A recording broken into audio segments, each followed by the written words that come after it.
niyang kumpanya. Thank you, Mr. Chair. Marami nga po tayo na obserbahan na you use the term inconsistencies, but I would like to be more direct. Kasinungalingan po talaga. At lantarang kasinungalingan naman po yung mga sinasabi nito. Hindi naman po bago sa kanila ang pagsisinungaling. Naobserbahan na po natin ito on the record and in public very many times. Sabi nga, dito sa kaso na ito, ang sinungaling ay asawa ng magnanakaw.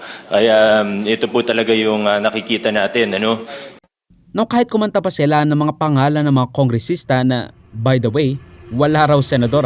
Senator Estrada. Mr. Diskaya, sa dami-dami mong binanggit na pangalan na kongresista, isa lang tanong ko, Senador, meron ba? Your Honor, wala po. Sigurado ka? Safe ka na. Sigurado po. I resent that statement, Mr. Chair. I resent that statement. Safe ka na. At mag-thank you kay Marcoleta na Blue Ribbon Chairperson noon.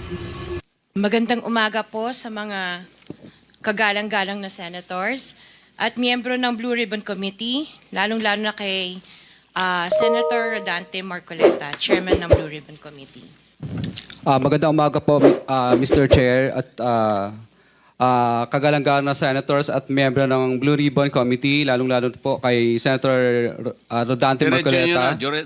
Kami ay lubos na humihingi ng tulong sa Senate Blue Ribbon Committee na pinamumunuan ng buting Chairman Senator Rodante Marcoleta. Kahit na ang maglo-lawyer pa sa kanila ay si Marcoleta, hindi sila ligtas sa kawalan ng galit ng tao. They truly are the Napoles of our time na ilalaglag ng mga kasosyo nilang politikos when things get rough at nagkahulihan na. Are you trying to steal this all? No. I am raising prejudicial question. I am, ang sinasabi ko, Prevent the proceeding? why did you choose, for example, Bryce over to this That's guy? my opinion. You cannot question my opinion. Outside of this hall, you cannot question my opinion. Mangyayari nito, so, mas credible si Bryce kesa Diskaya. Bakit ganon? Why are we trying to prejudge this? Why are Then you we so should not protecting judge. this guy? Why are you so protecting? I am not protecting them. Mabuti sinabi mo yan, Mr. Chair. Pwede ba nating i-record ito?